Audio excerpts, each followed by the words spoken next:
Interviews with business owners and veteran executives who share their wisdom and expertise to help you de-stress, free up time, and make more money.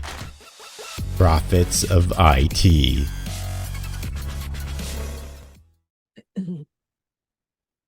Welcome back to the Profits of IT. I am Jim Punzenberger, your host and the creator of the Managed Prospecting System. If you're looking to generate new clients or partners without cold calling, ad spend, or spamming, be sure to check out managedprospectingsystem.com. I'm excited this morning that I have a leader in the industry with me. She's been an MSP owner. She's worked in the channel and now coaches MSPs, and really her specialty is specifically coaching them on selling cybersecurity. She's coached over 1,000 MSPs. Jennifer, please say hi to the audience and introduce yourself and your company. Yeah, for sure. So I'm Jennifer Bleam, like Jim just said. And Jim, thank you for having me on. I'm very excited. You're welcome. My pleasure. Yeah, absolutely. So I call myself the cybersecurity Sherpa, and I help MSP business owners grow. And a big part of that growth is focusing on cybersecurity. Like how do we bundle it in with our existing managed service practice? How do we land net new deals? And so that's what I do. I call myself the Sherpa because building a business and growing a business is really like climbing a mountain. There are shortcuts. You can certainly scrabble your way up to the top on your own, and 2 steps forward, 1 step back, 3 steps forward, 1 step back. That works, but it can be challenging and a bit lonely. And so I know a lot of those shortcuts. And so that's what I help my clients do, is get to the top of that mountain as quickly as they can, so they can thrive and they can build that business that they want. Cool. So what's something interesting about yourself outside of work? Wow. You know what? So I have 3 boys that are almost grown and a husband, and we're pretty busy, but when we're not crazy busy, one thing we love to do is play board games. So we have, I don't even know, I don't want to count, but we have a ton of board games in our house, and that is often what we are doing in our spare time. So I am a huge board game aficionado. I love to win. I used to make my kids cry because I would win. I didn't believe I should let them win. You got to learn to lose. Like we all need Yes. to lose. So and it's good. And they now beat me, and I don't cry. But like my youngest can beat me in a game of chess. Like I cannot beat him. I don't have a chance of beating him now. And I love that. I love that skill that they've developed. So what's your favorite game? You mentioned chess. Is that your favorite board game or do you have a It's different one? It's not. Okay, so my favorite board game, I get to play it once a year for my birthday because the rest of the family hates it. It is called Acquire. And so it's kind of a mergers and acquisitions game. And so the concept is that you're trying to buy stock in a smaller company that you're hoping to buy the stock when it's small, and you Uh-huh. hope the company grows and then eventually gets gobbled up by a bigger Yep. conglomerate. And when you get gobbled up, you get money for all the shares of stock that you hold. So it's pretty much every MSP's dream of It is, and it's got flavors of Monopoly to it, kind of, except so many people hate Monopoly, and I think most business owners would like the strategy and the attempting to future cast, and it's got flavors of Risk to it as well. So if you like the board game Risk, it's got flavors of that as well. So it's a very fun game. It's not super complex. It does take a while. It's probably an hour and a half game. So when my kids ask me what I want for my birthday, I say I want to play a game of Acquire, and they all groan and complain, and then most years they let me have my way. sounds like a fun game, at least It to is a me, fun I game. guess.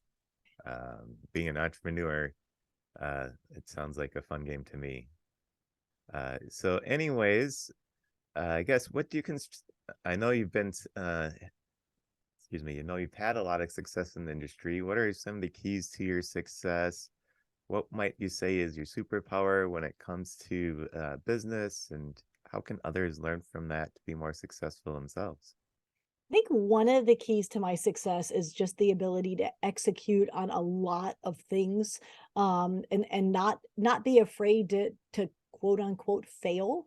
Um, I'm a big believer that the only way you learn is by making mistakes. Like we all wish we could just um I don't know, execute on a webinar and it's going to be wildly successful the first time. But that's not typically the way life goes. Now you can learn and you can, study, hopefully make fewer mistakes with your first webinar or your first whatever you're doing to grow your company, but it's never going to be as good as the 10th or the 20th or the 50th. So that would be one piece of advice: is don't be afraid to execute, don't be afraid to get out there and try something new. You've got a podcast. If you look at like Gary V's content, his very first video that he was on talking about his wine company, I believe is what it is, Hmm. horrible. Like if you would be like, that's Gary V, like it's clearly Gary V, it looks like him, but he has learned so much by simply executing. So that Uh-huh. first one, he didn't really have an angle. He didn't know who his character, his persona was going to be. He didn't have a message. It's really quite bad. Which is encouraging to anybody who Yeah. is getting ready to try something Please for don't the first time. please don't go back and watch my first podcast either. I used to have a private podcast for some of my clients, and I will not go back and listen to the first one because it was at probably about podcast number 12 or 13 that I felt like I was getting my sea legs.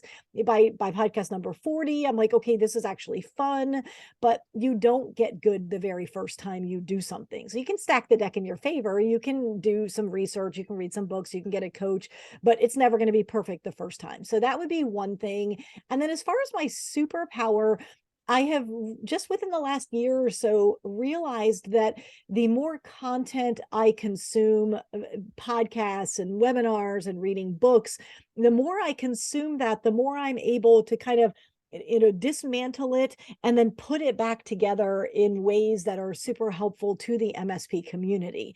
And so these are books and resources that are from outside of our community. And so I can splinter them apart and put them together into very actionable ways.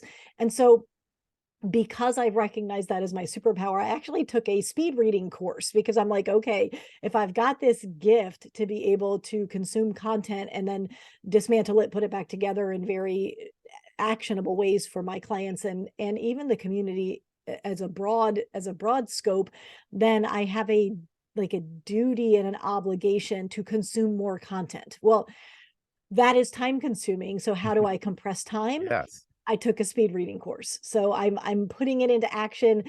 This is really, I dabbled with it a little bit in Q3 and Q4. So far Q1 of this year, it's been amazing how much you're able to get out of a book with the speed reading concepts that I learned last year. So that's one of my superpowers. So speed reading. So how do Yeah. you like what's the 2 minute synopsis on how to speed read? Okay, so I took a 5 or 10 hour course on it. The synopsis is that we learned to read in, I don't know, let's say first, second, third grade. And here we are, however old we are, Yep. 30, 40, 50, 60, 70, and we are reading exactly the same way we read in first, second, third grade, which is we start at the left, we go to the right, we maybe we use our fingers, maybe we use our eyes, and that methodology hasn't improved, hasn't changed, hasn't optimized, even though our brains are much more mature today than they were as a 3-year-old. So the some of it is around how do you read? Like what is your mechanism for reading? And you can actually train your eyes to look at, let's say, the center of every third line, and you can actually see the words around it. So you kind of start with like, I'm going to look at every other line, and then gradually you grow to look at every third line and every fourth line. And so if you've ever watched a speed reader, they literally, their eyes land on a page for maybe a second or two, and then they flip the page and they go to the next page. It's surreal. It looks like they're a robot reading a book. So that's one of the tricks, if you will. The So other in like a few seconds, you can actually consume an entire page. so I'm at the point where I can consume I would call it 60 to 70% of the book in about an hour. That's So it's yeah, it, that I mean, it really compresses time. And I'm a fast reader if I read, so as comparison like, to I know like there's a big range of reading speeds out there, mhm, and I know people that it'll take them like myself. I'm really slow at reading, yep, so it'll take me like a week to read a book, yes, and I know people that read a book in a night. right. So And were you like I'm the more of the latter. I am more like I can read, especially a fiction book, I can read in a day, like a night, 3 hours ish. Business book will take me more like 6 or 7 hours. So if I can take that 6 or 7 hours down to an hour, maybe two, that's tremendous. So if I'm, I don't know, whatever my time budget is for reading, if I budget 2 hours a week to read and I can get a book and a half done in those 2 hours, then all of a sudden I've probably 4x'd my output, or I can shorten the amount of time that I spend on reading, and so I'm reading the same amount of books in significantly less time. So yeah, so that's a focus area for me this particular year, and I've got core concepts that I'm working on throughout like I've got a topic I'm focused on for Q1, and then I've got another topic I'm going to focus on for Q2, and I'm making it kind of a game. I'm not making it a competition, but kind of a game. um Q1 is all about grit and resiliency. So it's like, how many books can I read in one quarter on grit, resiliency, the ability to be knocked down and bounce back up as quickly as possible without it impacting my output or my emotional state. And uh-huh. so some people focus on a topic for a year and maybe they read 12 books in a year. And that's admirable. I'm not pointing fingers at that. That used to be me, but what if I could do 12 books in a quarter? I'm now compressing time for my own benefit and for the benefit of my clients. And So your book, it sounds like your book what I call book stacking, where you're reading many books or a number of books on the same subject at this in one in a shorter period of time, like you said, a month or a quarter. yeah, then you start to see kind of the common themes or even areas where there's disagreement, which that's my brain really latches onto the disagreement. Wait, this author said this is the most important thing about, resiliency, but this author says this. And so how do you, I mean, they can both be true. The sign of a flexible brain is the ability to hold on to two diametrically opposing positions and see the wisdom in both. So how do I weave them both together to my benefit? Got it. Any final thoughts on your superpower? I think that that's a lot. I mean, it's, don't be afraid to fail, and then, step back and analyze your strengths and weaknesses, make allowances for the weaknesses, and then lean into the strengths. Got it. Well, that's been great insight on that. So, I guess before we wrap up here, who should be reaching out to you? Why should they be reaching out to you? I assume that there'd be benefits of an MSP specifically reaching out to us. Can you take 30 seconds and give us an elevator pitch, so to speak, on why an MSP should be contacting Jennifer? Yeah, for sure. So my best clients are MSPs that are already successful, however they define that. So typically they are 2 million, $4 million companies. They've had some level of success. Some of them have been burnt by marketing companies, outbound prospecting companies, and spent a whole lot of money for a whole lot of no results. And so the MSPs that come to me are saying, I'm looking for a system, I'm looking for a process for my sales, for my marketing, so that I can continue to reach my goals. Most of my clients, once I get to know them a little bit better, they will share that they've got this nagging suspicion in the back of their mind that they may not hit their goals. They've been seeing 20, 30% growth year over year over year, but what if it doesn't happen this year? And because they don't have a system and a process to fall back on, they know that what they've been doing isn't repeatable, or they suspect that it's not repeatable. And so I help my clients put in place a repeatable marketing system and a measurable sales system so that they can have confidence to reach their goals. So you can find out more about that on my website, mspsalesrevolution.com. And if you go to .com/smart, I will tell you about my SMART system that I walk all of my clients through, and happy to chat with anybody to see if I can support. It may not be working with me, it may be someone in my network, but anything that I can do to help, I'm always happy to do that. So msprevolution.com or msprevolution.com/smart. mspsalesrevolution.com Oh, MSP and Sales at Revolution. mspsalesrevolution.com/smart. Got it. We'll put that in the notes.